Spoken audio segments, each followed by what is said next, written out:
Welcome to Fear and Greed, the week ahead. I'm Sean Aylmer, and as always, I'm joined by economist Stephen Koukoulas. You'll find him at thekouk.com, Thekouk, thekouk.com, and on X using the handle thekouk. Stephen, good morning. Good morning, Sean. You are in the midst of just a fiesta of economic information. Yeah. Starting last week, the Reserve Bank Board. What do you make of all that? Yeah, it's a deluge of economic and market news. Like, how good's that? How good's that? Look, the RBA came out and, look, Michelle Bullock, a massive tick to her. And, I know she's been in the job for, 8 or 9 months now. But first of all, for what she did, but also how she handled the press conference, how she's sort of explaining the issues that the board and the RBA itself are confronting, but obviously rates on hold. And while there was a lot of noise about that inflation number a couple of weeks ago being a little more elevated, and yes, Ms. Bullock did acknowledge that they'd like inflation to be lower sooner, but at this stage they're detecting the economy slowing down, the labour market weakening a bit.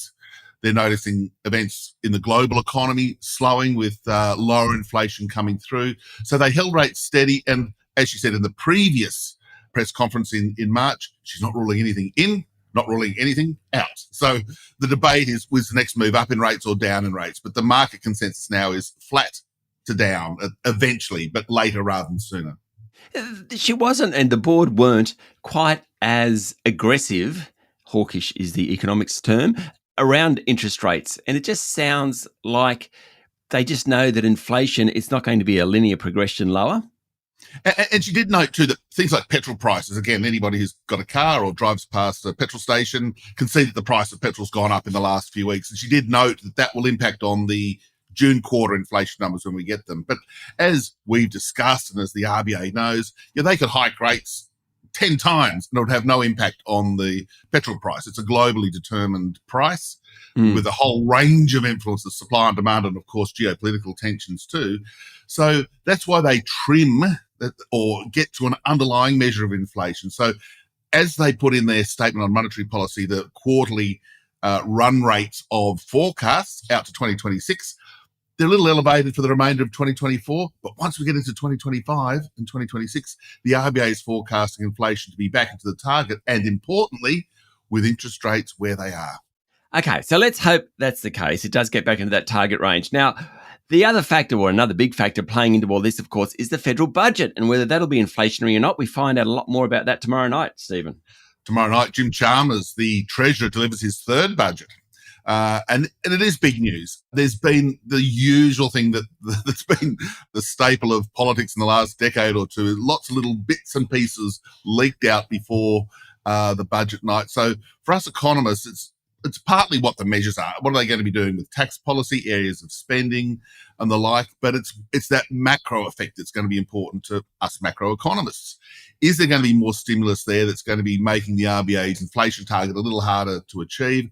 Or is it going to have some spending measures? Yep, there's going to be some. They're in government. They want to put out a few sweeteners and the like that will be offset by savings elsewhere. So that's the big question. And so, we'll be looking at the Treasury forecasts for growth, for unemployment, for inflation, see how they stack up against the RBA forecast for the same variables. And we'll be looking at, what sort of is the overall effect of federal government fiscal policy on the economy at a time when, as we were just saying, inflation has been coming down. We hope it keeps coming down. But if you get the government sort of putting a whole bunch of cash into the economy, it does make the task of getting inflation lower quickly a little bit harder. So we'll be looking at that, and hopefully, as the Treasurer is saying, it'll be sort of more of a neutral thing. There'll be some handouts, but they'll be offset by some tightenings elsewhere in the budget. So it's probably not going to be one of those budgets where there's lots of money for everyone, if that's the case. Look, I think that's true. And, if you've been listening to Jim Chalmers for the last few weeks, in fact, the last few months, he knows. He'd be like, he'd love to go to the election, which is due in a roughly 12 months' time, with a couple of interest rate cuts, even though the RBA is independent and they're the ones that set monetary policy and the like.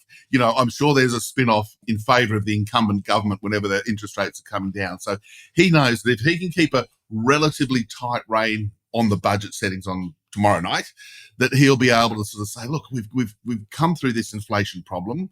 We've got hopefully wages picking up when inflation's still coming down. Real wages are increasing and some interest rate cuts are coming through. aren't we great economic managers? That's what his rhetoric will be. That's what he's hoping to sort of go to the election campaign next year. Okay, the budget will get the headlines, but some other pretty important bits of information, economic information out this week. National Australia Bank survey, wages, labour force. In fact, I think off air you called it a quadrilla of exciting information this week. Budget, NAB, wages, labour force. Yeah, the quaddie. The quaddie. Yeah, oh gosh, I'd love to get that quaddie right too, but not that I ever do. Yeah. But, look, NAB survey, I'll run through these quite quickly. NAB survey, as we've discussed, I know it's your favourite economic indicator, is both business confidence and business conditions, but they also ask questions about, are they hiring more people? Are they putting up their selling prices? These sorts of things. So it's a bit of an inflation, a labour market, a broad economic indicator. So that's why it's such a good indicator. But as you mentioned, we've also got the labour force numbers. We know the statisticians had a lot of trouble seasonally adjusting the ups and downs in employment and the unemployment rate. So that comes out on Thursday.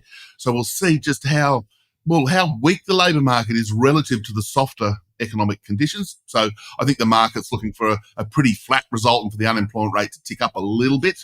And on wages, obviously one of the important parts in the services inflation, that sticky bit of inflation that the RBA governor spoke about last week. Look, they're currently at 4.2% in annual terms with the wage price index increase.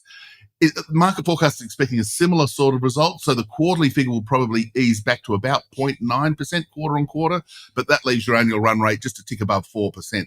If that happens, it doesn't add to the debate. So we'll be on the lookout for shock results, for things that people aren't expecting. So a huge week ahead. The quaddie is just going to be really a fantastic time to be analysing the economy. And I know for a fact that the Reserve Bank is nervously watching the data just as much as us mere mortals.